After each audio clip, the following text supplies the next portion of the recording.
Et les amis, c'est Saad Ben, e-commerçant et coach e-commerce maintenant depuis 5 ans. Avec mon partenaire Adam, on a réalisé plus de 15 millions d'euros de chiffre d'affaires. N'hésitez pas à vous abonner à la vidéo, laisser un pouce bleu. Et aussi, si vous avez des questions sur l'e-commerce, le dropshipping, posez-les aussi en commentaire. On y répondra avec plaisir. On fera même peut-être une vidéo sur le sujet. C'est parti pour le reste de la vidéo. Alors, bonne question de Rex. Pourquoi lancer le Google Ads alors que vous dites que Facebook Ads est l'un des meilleurs et le plus large niveau audience? Très bonne question, Rex. Donc, pourquoi se lancer dans Google Ads alors qu'on dit tout le temps que Facebook Ads est le roi du trafic payant en e-commerce? Parce que tout simplement, l'un n'empêche pas l'autre. C'est pas parce qu'on se lance dans Google Ads qu'on arrête Facebook. Après, dans les conseils qu'on donne, c'est toujours les mêmes. On conseillera toujours de débuter par Facebook, d'avoir ça en place, d'avoir une certaine maîtrise, d'avoir un certain chiffre d'affaires qui va venir de cette plateforme, tout simplement pour garder son focus. Pas que c'est impossible d'avoir les deux en même temps, mais vous avez beaucoup plus de chances si vous débutez dans le trafic payant en vous lançant dans deux plateformes, d'échouer. D'échouer pas par technique, mais d'échouer par manque d'organisation et de focus. Donc, on se focus sur une seule plateforme, Facebook, pour débuter. On génère un chiffre d'affaires positif, on génère un petit peu de bénéfices là-bas et on implémente Google là-bas sans arrêter Facebook. On n'arrête jamais de la publicité qui nous rapporte de l'argent.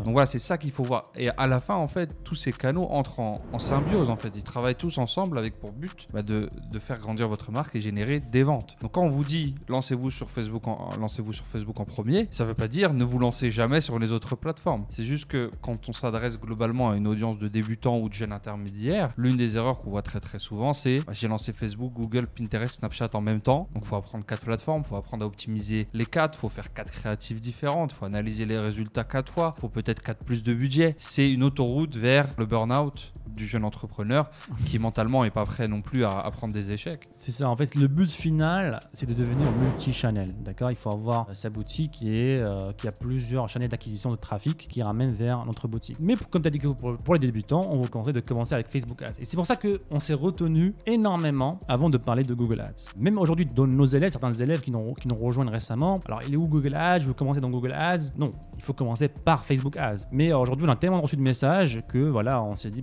pourquoi pas créer une formation Google Ads qu'on va bientôt sortir parce que ça reste aussi un très bon moyen. Si vous avez déjà des ventes avec Facebook, si vous voulez booster vos ventes grâce à Google Ads, c'est possible.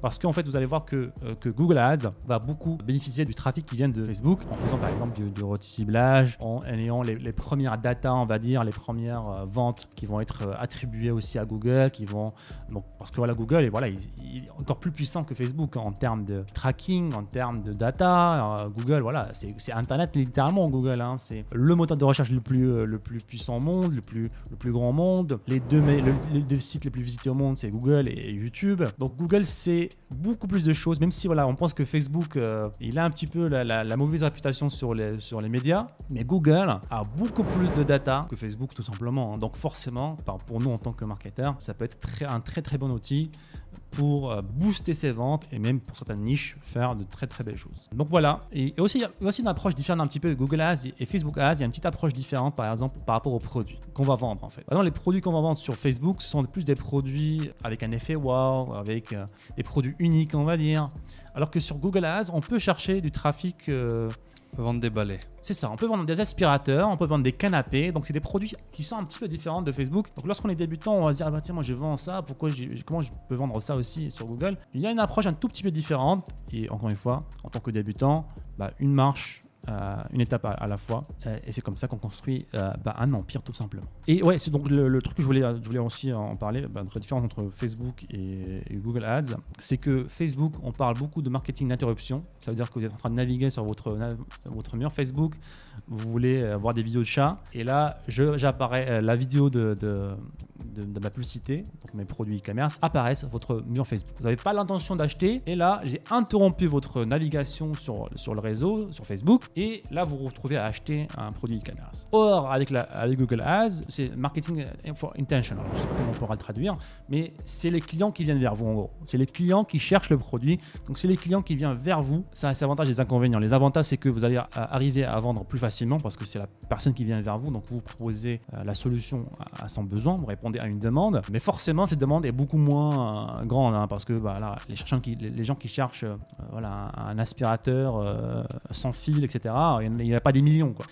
Donc forcément la demande est beaucoup moins grande lorsque on fait du marketing d'intention. Et j'ai l'impression aussi que sur Google, tu vas avoir le facteur prix rentre souvent plus de poids dans la décision que sur Facebook, vu que c'est une personne qui a l'intention d'acheter un aspirateur. Cette personne a potentiellement plus de temps et d'énergie à mettre dessus, a peut-être déjà un budget prévu pour ça, va checker plusieurs sites et potentiellement aller chercher l'un des moins chers, même si ce n'est pas le cas de tous les clients, surtout notamment sur Google Shopping, qui est très intéressant, mais où le prix est assez prédominant dans la décision finale du client, au contraire de Facebook, où on a quand même beaucoup d'émotionnel, beaucoup d'interruptions, beaucoup de nouveautés, d'effets wow, peut nous permettre d'avoir plus de marge de prix. On peut vendre 20 € de plus que sur Amazon ou que sur un Google Shopping potentiellement. Après, je sais que sur Google Shopping, il y a des stratégies que tu vas présenter dans la formation pour rechercher des produits, sans trop en dire, mais rechercher des produits où il y a un trou, où il y a un vide, où tu peux te glisser à bon prix tout en faisant une marge correcte. Mais ça demande une approche complètement différente dans la sélection des produits, le marketing, le pricing, etc. Et comme tu l'as dit, une marche à la fois. C'est ça, en fait. C'est clair que le prix est très très important. C'est un facteur important dans Google Shopping parce qu'on est littéralement présenté dans un catalogue avec plusieurs concurrents dans la plupart des cas. Et une des premières choses que voient les gens lorsqu'il y a une comparaison littéralement dans un catalogue de produits, c'est le prix, quoi. Donc forcément, ça joue un rôle important. Mais vous allez voir qu'on aura d'autres leviers qu'on pourrait activer. Vous allez le voir si vous êtes dans le programme Enfin Libre. C'est ça. Ou alors vous avez récupéré votre formation Google Shopping parce qu'on pense qu'on l'aura séparément aussi. Ouais, donc elle va être offerte aux personnes qui sont dans le programme Enfin Libre. Ce qui est l'un des avantages de te faire coacher par Sad et son équipe, c'est que tu as des formations qui t'arrivent dans la tête de temps en temps comme ça, des grosses formations. C'est pas un module, c'est une formation à part entière.